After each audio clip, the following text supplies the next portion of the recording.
Olá a todos e a todas, aqui quem fala é o professor Gustavo, e hoje a gente vai começar a ver uma aula sobre a introdução ao magnetismo, uma aula aí para o terceiro ano do ensino médio. Tá? Ah, então, o magnetismo ele começou a ser estudado, né, ali no século XIX, tá? Por um cara chamado William Gilbert. Ele fez um livro chamado De Magnete, onde ele publicou uma série de experimentos que ele fez com o mineral, tá? Mas os fenômenos magnéticos eles já eram percebidos pelo homem há muito tempo, desde a Grécia Antiga, né? Existia lá um mineral que hoje a gente conhece e chama de magnetita, tá? Ele era conhecido por apresentar uma propriedade muito estranha, que era de atrair outros minerais, né? Ferro, níquel, cobalto, né? Em geral, metais, ok? Ah, e esses minerais que apresentam as mesmas propriedades que a magnetita, tá? Eles vão ser chamados de ímãs naturais. Tá? Então é muito importante aqui porque existem os ímãs que são naturais e existem os ímãs que são artificiais, criados pelo homem, tá? Pela indústria no processo de imantação, ok? Então basicamente qualquer metal pode ser um ímã, tá? Desde que ou seja um ímã natural ou passe por um processo de imantação, tá? E aí vamos ver agora quais são as propriedades dos ímãs, tá? Os ímãs eles vão apresentar polos magnéticos, né? O chamado de polo magnético, di vem de dois, tá? Então ele vai possuir sempre dois polos, um polo sul e um polo norte, tá? Que não é positivo e negativo, que nem lá na carga elétrica, não confundam as coisas, tá? Então é um polo sul e um polo norte. E aí ele pode ter diversas formas, né? Pode ser em barra, que é o que a gente vai utilizar mais aqui, mas também pode ser em forma de U, né? Em ferradura, que a gente chama ímã em ferradura, tá? Que em alguns casos, quando eu quero, por exemplo, criar um campo magnético uniforme, eles são bem interessantes. Mas em geral, nós vamos trabalhar aqui com ímãs em barra, tá? Então a primeira propriedade é que um ímã ele possui dois polos, um polo norte e um polo sul. Uma outra propriedade muito interessante dos ímãs é a inseparabilidade dos polos magnéticos, ou seja, não é possível eu criar um ímã que tenha apenas um polo, né? Ele sempre vai possuir dois polos, o polo sul e o polo norte.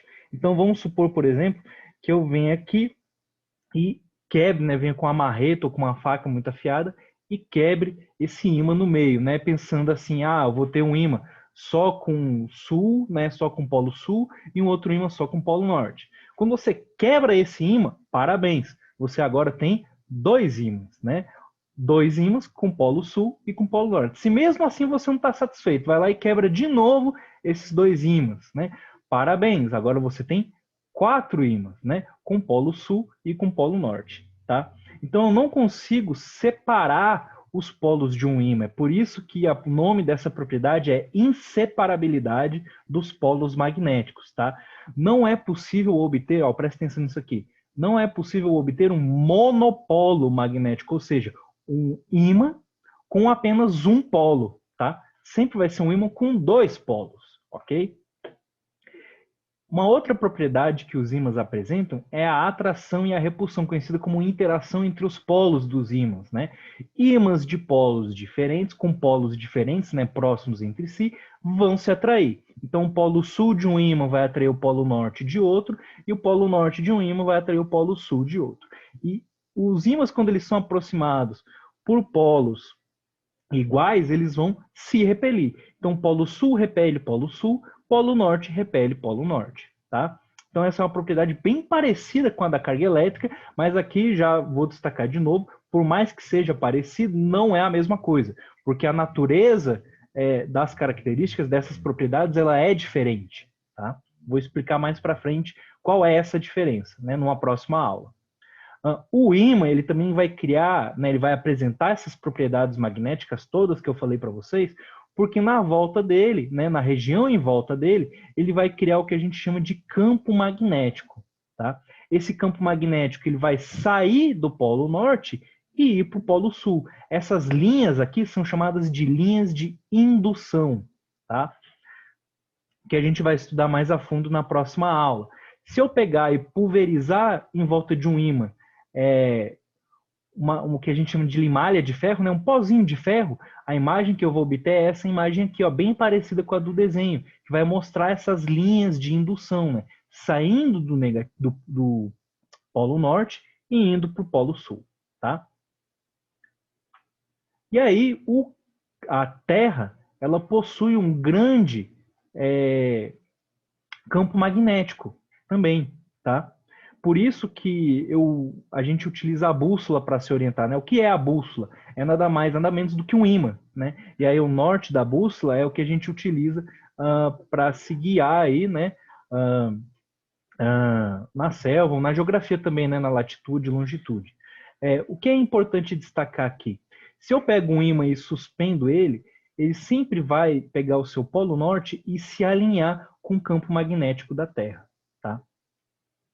Só que aqui é importante, inclusive essa imagem está até errada aqui, que o polo norte da Terra, ele é equivalente ao sul magnético, né? O polo norte geográfico equivale ao polo sul magnético da Terra, e o polo sul geográfico da Terra, né? Ele vai equivaler ao polo norte magnético. Presta atenção, eu não falei que os ímãs de polos diferentes vão se atrair, né? Então, por exemplo, se o polo norte de um ímã se alinha com o campo magnético da Terra, ele vai ser atraído pelo polo sul magnético da Terra. Aqui tem que tomar muito cuidado para não confundir o polo geográfico com polo magnético, tá? O polo geográfico é aquele que a gente tem no mapa, né, na Rosa dos Ventos, e o polo magnético é o que é orientado pelo ímã. Repara que aqui está um pouco inclinado, né, esse polo magnético. Isso acontece porque os polos geográficos da Terra, eles não se alinham com os polos magnéticos, tá? Tem uma certa declinação aqui, que a gente conhece, né? Quem é escoteiro aí deve saber, é o que a gente chama de declinação magnética, tá? Dependendo da sua região, de onde você se encontra no planeta, né, no globo terrestre, você vai ter um certo valor para declinação magnética. Então, quando aqueles filmes, né, que aí sim, com essa declinação, você vai realmente ir para o norte, porque quando a bússola aponta para o norte que ela aponta é o polo sul magnético da Terra, e não o polo norte geográfico, né? Então, quando você vê aqueles filmes, o cara se perdeu na Terra, né? Se perdeu na selva, aquele programa lá do Bear Grylls, né? E aí ele fala, eu tenho uma bússola aqui e eu vou ir para o norte, né? Sempre vá para o norte, né? O norte que ele está falando é o norte geográfico. Só que quando ele se alinha, quando ele pega a bússola para se situar, ele está indo, na verdade, para o polo sul magnético. Então ele precisa desse valor de declinação magnética para ir realmente para o polo norte geográfico, ok? Então vamos ver aqui para ficar mais claro isso. Eu separei aqui uma simulação que é bem interessante. Deixa eu achar ela aqui. Aqui, ó. Então, eu tenho aqui o meu polo, né, o meu ímã, com polo sul, polo norte. Repara na minha bússola, ó. O vermelhinho aqui dela é o polo norte da bússola. Repara aqui, ó, ela vai se orientar, ó, ser atraída pelo polo sul e vai ser repelida, ó, pelo polo norte, ó, tá? Então, e essa região em volta aqui do meu ímã é o que eu vou chamar de campo magnético. Olha para a Terra. Na Terra eu tenho mais ou menos isso, ó. O norte geográfico é mais ou menos o sul magnético. Lógico que aqui não está tendo a declinação magnética, né, que eu expliquei agora há pouco que tinha na outra imagem, mas não tem problema. Então, quando eu tenho um ímã aqui, ó, tá apontando para o norte, na verdade ele está apontando para o norte geográfico, mas para o polo sul magnético, tá? E é isso aí.